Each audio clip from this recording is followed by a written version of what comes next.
প্রথমে আমি আটার ডোটা মাখিয়ে নিব। এর জন্য একটি বোলে আমি ১ কাপ নিয়ে নিচ্ছি ময়দা। তো আপনারা চাইলে আটাও ব্যবহার করতে পারেন। এরপর দিয়ে দিচ্ছি পরিমাণ মতো লবণ। তারপর দিয়ে দিচ্ছি ১ টেবিল চামচ সয়াবিন তেল। এবার এইগুলো আমি একসাথে মাখিয়ে নিব। তো আটাটা আমার মাখানো হয়ে গেছে। এবার আমি হালকা কুসুম গরম পানি অল্প করে দিয়ে মথে নিব। তো অবশ্যই হালকা কুসুম গরম পানি ব্যবহার করবেন। এখানে ঠান্ডা পানি ব্যবহার করা যাবে না। ঠান্ডা পানি ব্যবহার করলে এটা ডোটা সফট হবে না। তো আবার একটু আমি গরম পানি দিয়ে দিচ্ছি, দিয়ে মথে নিচ্ছি। এভাবে অল্প অল্প করে পানি দিয়ে আটাটা মথে নিবেন। তো আমার আটাটা মথে নেওয়া হয়ে গেছে। এবার আমি এটা রেস্টে রেখে দিব ১০ থেকে ১৫ মিনিটের জন্য। একটা আলু আমি কেটে নিয়েছি। আলুটা এভাবে ছোট ছোট করে টুকরা করে কেটে নিয়ে লবণ দিয়ে মাখিয়ে রেখেছি। আলুর পুরটা বানানোর জন্য এখানে আমি প্যানে ১ টেবিল চামচ তেল দিয়ে দিচ্ছি এবং রসুন কুচি দিয়ে দিচ্ছি ১ চা চামচ এবং ২টা পেঁয়াজ কুচি করে কেটে দিয়ে দিচ্ছি। এটা আমি ভেজে নিব সফট হওয়া পর্যন্ত।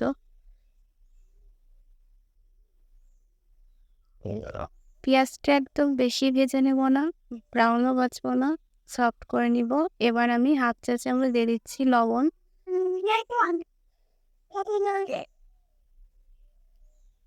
পেঁয়াজটা নয় ভাজা হয়ে গেছে। এবার দিয়ে দিচ্ছি ১ চা চামচ মরিচের গুঁড়া। এরপর দিচ্ছি ১ চা চামচ জিরা গুঁড়া, ১ চা চামচ হলুদ গুঁড়া দিয়ে একসাথে মশলাটা আমি নেড়ে নেব। মশলাটা কষানোর জন্য কোনো পানি ব্যবহার করব না। এবার দিয়ে দিচ্ছি ছোট করে কাটা আলু। আলুটা একটু মাখিয়ে নিচ্ছি মশলার সাথে।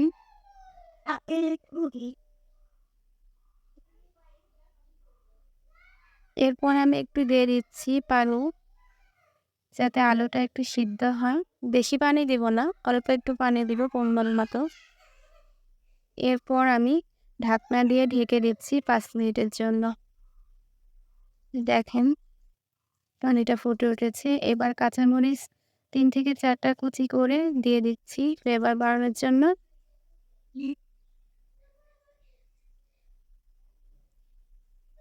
এটা আমার সিদ্ধ প্রায় হয়ে আসছে। এরপর আমি দিয়ে দিচ্ছি ভাজা জিরা গুঁড়া ১ চা চামচ। এরপর অনবরত নাড়তে থাকবো। তো এই আলুর পুরটা আমার প্রায় হয়ে গেছে। এবার আমি এটা নামিয়ে নেব। আমরা আটার যে ডোটা রেস্টে রেখে দিয়েছিলাম ১০ মিনিট পর ওইটাও সফট হয়ে গিয়েছে। তারপর এখান থেকে ছোট একটা ডো নিব। ডো নিয়ে প্রথমে পাতলা রুটির মতো বেলে নিচ্ছি। রুটিটা যত সম্ভব পাতলা করতে চেষ্টা করবেন। তো রুটিটা আমার বেলা হয়ে গিয়েছে। এরপর আমি আলুর পুরটা মাঝ বরাবর দিয়ে দিচ্ছি। সাইডে একটু পানি দিয়ে দিচ্ছি। এবার ৪ কোনা করে আমি মুখটা ভাঁজ করে নিব। এভাবে ৪ কোনা আমি ভাঁজ করে মুখটা মেরে দেব। হালকা পানি দিয়ে এটা আমি মুখটা মেরে দিচ্ছি। একইভাবে আমি এক এক করে সবগুলো রেডি করে নিচ্ছি।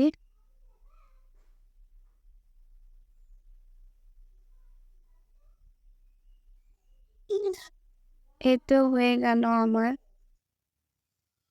স্পেশাল নাস্তাটা। এবার এটা আমি ভেজে নিব।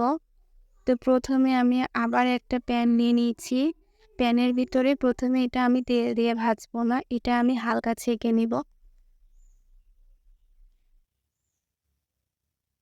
তো এটা ২ পিঠ ছেঁকা হয়ে গেছে। এবার ২ টেবিল চামচ তেল দিয়ে এটাকে আমি ভেজে নিব।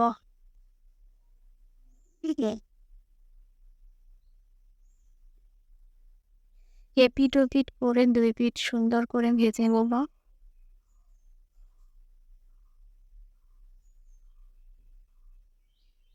নাস্তাটা আমার রেডি হয়ে গেছে।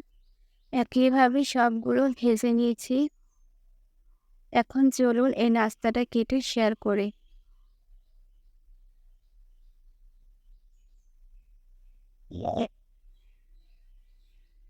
সহজ একটা রেসিপি শেয়ার করলাম বিকেলের নাস্তার জন্য। তারা এরকম সহজ রেসিপি খুঁজছেন? আজকের এই রেসিপিটি ভালো লাগবে।